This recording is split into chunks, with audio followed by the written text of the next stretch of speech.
20년 이상 전의 이야기로 당시 프리터였던 나는 임상시험 아르바이트를 하게 되었다. 한 달에 40만 명이 넘었던 것 같은데 참가자는 10명이었다. 검사는 도내에서 실시되었지만 임상시험은 다른 현에서 실시되어서 신칸센으로 2시간, 역에 도착한 후 차로 1시간 반이 되는 먼 곳으로 와야만 했다. 꽤 한산한 땅으로 유난히 높은 담으로 둘러싸인 부지에 들어서자 무기질적인 건물들이 늘어서 있었다. 차에서 내려서 잠시 여기서 기다리라고 해서 기다리고 있는데 갑자기 비명 소리가 들렸다. 목소리가 나는 곳을 보니 덩치 큰 놈이 이쪽으로 달려왔다. 확실히 2m 이상이었고 얼굴이 울퉁불퉁하고 프랑켄슈타인 같은 느낌이었다. 우리들 모두 깜짝 놀라서 한 발짝도 움직이지 못하고 있는데 한 사람이 몸을 부딪혔고 깜짝 놀랄 정도로 날아갔다. 이것은 위험하다고 생각하고 모두 그 녀석으로부터 도망다니고 있었는데 경비원 3명이 와서 그 녀석을 잡으려고 했지만 잡을 수가 없었다. 이윽고 경비원들과 선생님들 거의 10명 가까이 되는 사람들이 겨우 붙잡아 끌고 갔는데 솔직히 말해서 나는 상당히 불안했다. 이 시설은 뭐지? 우리가 무슨 짓을 당하는 거지? 숙소는 2층 건물의 2층으로 침대가 쭉 늘어서 있었고 텔레비전과 책이 있는 방 2개와 다다미를 깔아놓은 방 2개뿐이었다. 여기서 한 달을 보내야 한다. 약이 무엇이었는지는 기억나지 않지만 매일 2시간씩 링거를 맞고 피를 3번 뽑았다. 일주일쯤 지난 어느 날 밤 사이렌이 울렸고 창밖을 내다보니까 한 남자가 경비원에게 붙잡혀 있었다.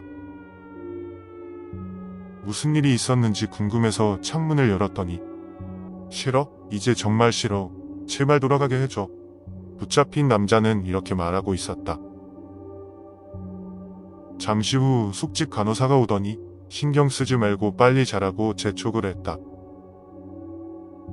우리 몸에도 변화가 일어났는데 이상하게 몸이 부어올랐다. 나뿐이었다면 모를까 다들 부어 있었다. 여기에 와서 친해진 A씨와 B씨는 보통 뭔가 이상이 생기면 즉시 임상시험을 중지해야 하는데 여기는 뭔가 이상하다고 말했다. 두 사람 모두 일본에서 1년간 돈을 벌어서 해외를 방랑하는 것이 취미로 여러 차례 임상시험을 체험을 했다고 한다. 이 주일이 지났을 무렵에는 모두 얼굴이 퉁퉁 부어올라 있었다. 우리는 임상시험을 중지해달라고 요청했지만 의사들은 들어주지 않았다. 이 약은 안전하다. 혈액 수치에 이상은 보이지 않는다. 괜찮다라는 등의 핑계뿐이었고 나를 포함한 모두의 얼굴은 분명히 괜찮지 않았다. A씨와 B씨는 돈은 필요 없으니 돌아가게 해주세요라고 했지만 보내주지 않았다. 계약서에는 끝까지 임상시험을 받겠다고 명시되어 있습니다. 다들 도장 찍혀 있잖아요. 끝까지 받아주세요. 나와 A씨와 B씨는 짐을 싸서 돌아가려고 했지만 계단에 자물쇠가 달린 문이라서 1층으로 내려갈 수 없었고 결국 감금 상태로 도망칠 수 없었다. 그날 밤 모두와 상의를 했지만 놀랍게도 6명은 여기에 남아서 임상시험을 계속한다고 돈이 들어오지 않으면 곤란하다고 말했다. 하는 수 없이 나와 A씨, B씨와 또 다른 C씨는 창문으로 탈출하기로 했다. 침대에 시트를 4개를 묶어서 무사히 모두 내려와서 출구로 향하자 어떻게 들켰는지 모르지만 사이렌이 울렸다.